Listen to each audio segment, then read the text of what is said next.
हुकूमत का इलेक्शन से फरार का मंसूबा। खैबर पख्तूनख्वा में भी 90 रोज की आईनी मुद्दत में इंतखाबात की उम्मीदें दम तोड़ गईं। गवर्नर KP हाजी गुलाम अली ने मुशावरत के बाद सूबे में आम इंतखाबात 8 अक्टूबर को करवाने की तारीख दे दी। चीफ इलेक्शन कमिश्नर को लिखे गए खत में गवर्नर KP ने लिखा कि खैबर पख्तूनख्वा के इंतखाबात भी 8 अक्टूबर को कराए जाएं। KP में रोजाना की बुनियाद पर दहशत गर्दी की कार्रवाइयों में इजाफा हुआ है, इसलिए इससे कबल इंतखाबात कराना मुमकिन नहीं। तो नजर आ रहा है सामने लिखा हुआ है जुल्म मिटने के लिए। दो चीजों से मिटेगा भाई, एक अदल की कुर्सी पे जो लोग बैठते हैं ना, वो अदल के हिसाब से फैसले करने लगे, दूसरा कौम निकल खड़ी उस जुल्म के खिलाफ, तो जुल्म खत्म हो जाएगा। या इन दोनों में से कोई एक चीज हो जाए या दोनों हो जाए। अगर 420 का मुकदमा था, उस वक्त अदलिया में जो लोग बैठे हुए केस देख रहे थे वो पूछते ना यार चीट हुआ कौन है,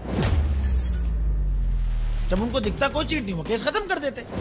तो जालिम जुल्म कर ही नहीं पाता। 9 जजेस ने नोट बिफोर किया मेरे केस को यार, 1.5 साल चला। शख्सी जमानत का केस, सेम केस इस्लामाबाद में कर दिया। एक ही इल्जाम पे 2 केस हो नहीं सकते भाई। मतलब 60 दिन का वक्त होता है, 102 दिन के बाद मैं जीत गया, केस बरी हो गया, 102 दिन के बाद अपील फाइल की, एक्सेप्ट कर ली। नहीं करते ना एक्सेप्ट, खत्म हो जाता ना जुल्म यार। भरी अदालत में मुझे बरी कर दिया, फिर पता नहीं क्या हुआ, 2.5 घंटे बाद का नोट बिफोर, मैं नहीं सुनता ये केस। खड़े रहते अपने फैसले पे, मिट जाता जुल्म।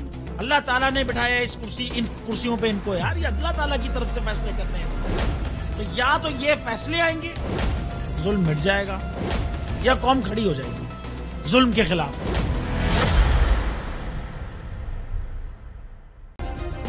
सब्सक्राइब करें और बेल दबाएं ताकि कोई खबर रह न जाए।